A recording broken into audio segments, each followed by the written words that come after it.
ओम शांति।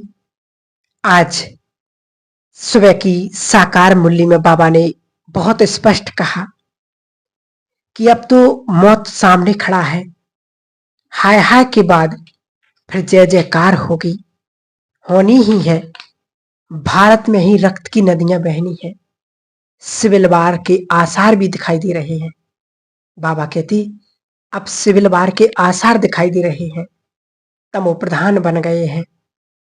तो भगवान ने कहा अब तुम्हें सतो प्रधान बनना है, देवता बनना है। बाप आया हुआ है तुम्हें देवता बनाने के लिए। और संसार की जो हालत है वो आज हम सब देख रहे हैं। धरती, वायु, जल, आकाश सब कुछ दूषित हो चुका है। जो तापमान 1880 में धरती का था उससे 0.8 डिग्री बढ़ चुका है। जो ग्लेशियर हैं, जब बर्फ पिघलेगा और जब बर्फ पिघलना चालू करेगा तो सुनामी आएगी। और जब सुनामी आएगी तो जो पानी है समुद्र का वो शहरों में घुसेगा। बाबा ने कहा 5 प्रकृति के खिलाड़ी खेल करेंगे, माया के 5 खिलाड़ी खेल करेंगे, पुराने संस्कार खेल करेंगे और भटकती हुई आत्माएं खेल करेंगी। और तुम्हारे अपने पुराने संस्कार, ऐसा एक अंतिम भयंकर दृश्य होगा। प्राकृतिक आपदाएं होंगी। एक प्राकृतिक आपदा यदि हलचल करती है तो संसार में कैसी हालत हो जाती है। सोचो, यदि पांचों तत्व जब एक साथ महाभयंकारी विनाश करेंगे तो हमारी कैसी स्थिति होगी। बाबा ने हम बच्चों को एक इशारा दिया है कि अंतिम समय में 5 प्रकृति के तत्व, 5 विकार, भटकती हुई आत्माएं, हमारे संस्कार एक साथ जब हम पर वार करेंगे उस समय क्या होगा। तो बाबा ने कहा जिसकी स्थिति पावरफुल सतो प्रधान होगी वही इस अंतिम भयंकर दृश्य को देख सकेंगे। तो हमारी कैसी स्थिति होगी। क्या हम अशरीरी हो सकेंगे। आज सुबह की साकार मुरली, बाप ड्रिल मास्टर है। बाप आए हैं तुम्हें ड्रिल सिखाने। अशरीरी भव, क्या ऐसा अशरीरीपन का अभ्यास हमने किया है। उस समय जब विनाश का तांडव नृत्य होगा उस समय 73 की मुरली, बाबा ने कहा विनाश की वर्षा होगी। ये अव्यक्त महावाक्य हैं बाबा ने कहा होलसेल मौत, कौन किसका क्रियाक्रम करने वाला नहीं होगा। ऐसा भयंकर वातावरण संसार में होने वाला है। और ये कोई डराने के लिए नहीं, आज हम स्पष्ट संसार में देख रहे हैं क्या क्या होने लगा है दुनिया में। और जो बाबा ने कहा होलसेल मौत होगी, तो आज हम सभी इस बात से परिचित हैं कि जो कोरोना आया था उसमें स्पष्ट सब कुछ नजर आया कि कोई किसी का क्रियाक्रम करने वाला नहीं था। तो ये कोई अलग से बात नहीं, जो संसार में हो रहा वही बाबा कहते वही बता रही हैं। गृह युद्ध होगा, सब कुछ भूल जाएंगे। धर्म के नाम पर रक्तपात होगा। ऐसा समय आने वाला है। तो बाबा ने कहा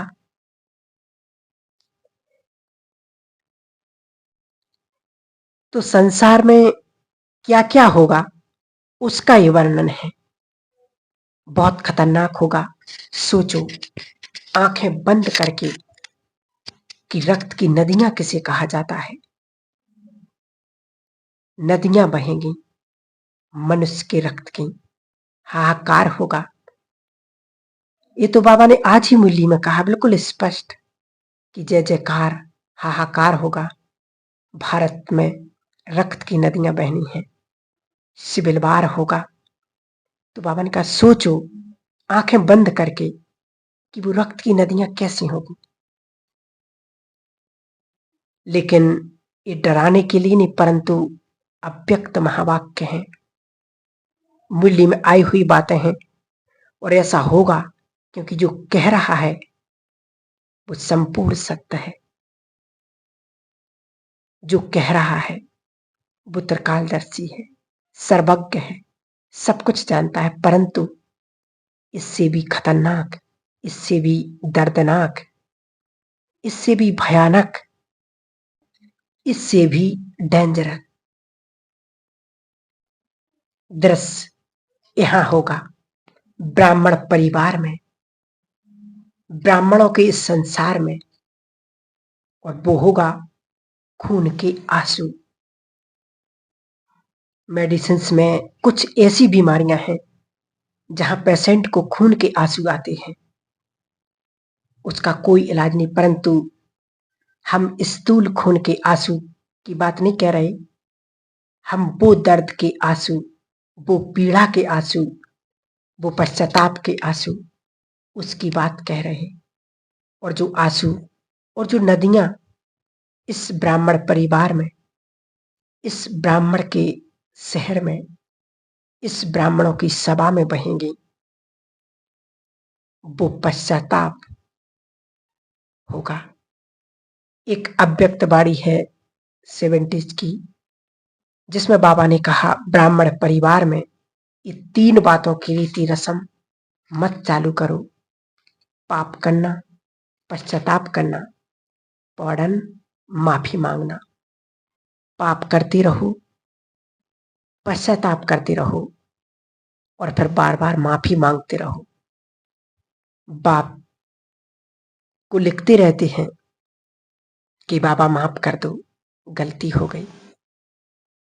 तो बाबा कहते ए इन 3 बातों की रीति रस्म चालू नहीं करना है, इस ब्राह्मण परिवार में तुम्हें चालू नहीं करना है।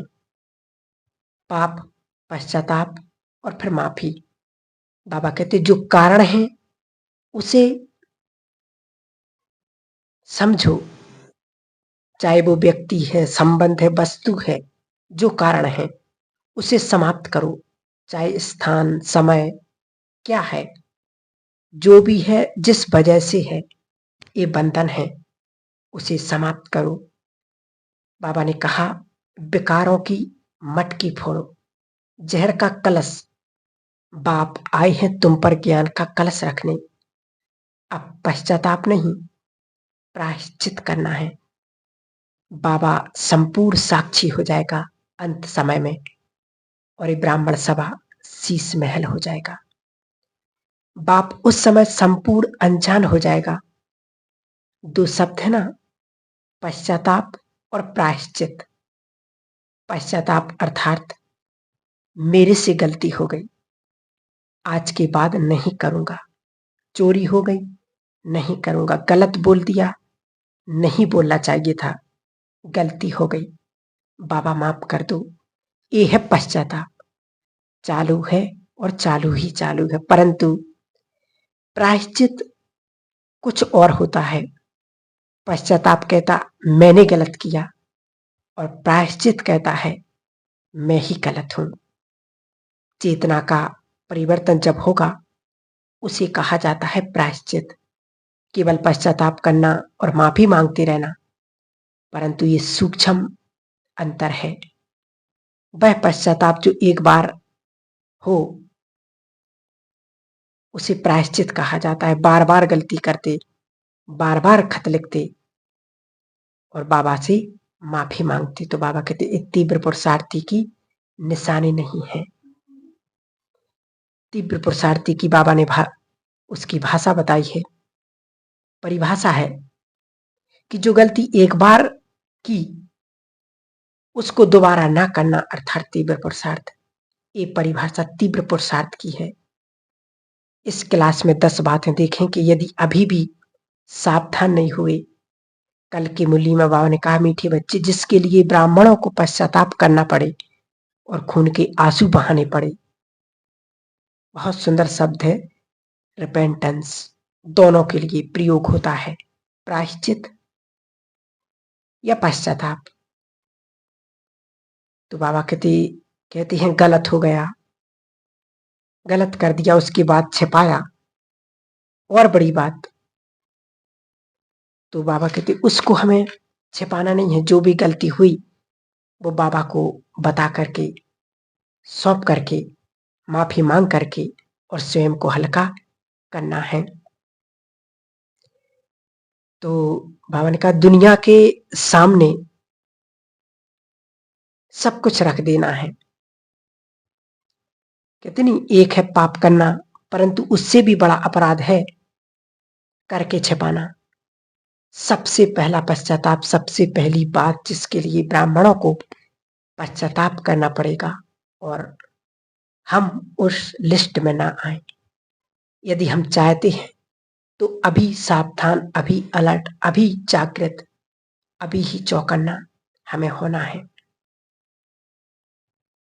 तो पहला है याद का, कि जितना हम बाबा को याद करना चाहिए था उतना हमने नहीं किया, जितना अशरीरी बनना था हम नहीं बने, जितनी ड्रिल करनी थी नहीं किया, जितना बाबा का संदेश देना था नहीं दिया, आत्म अभिमानी बनना था नहीं बने। अमृत वेले का समय था, नुमा सामयुग का समय था, परंतु हम यहाँ वहां की बातों में, इधर उधर के काम में लगे रहे। तो बाबा कहते इसके लिए भी हमें पश्चाताप करना पड़ेगा। यदि योग में सन्नाटा नहीं है, अनमिनियत, हम कभी कर रहे कभी नहीं कर रहे, अप डाउन, तो वाकई इसका भी पश्चाताप होगा कि भगवान आया था और कह रहा था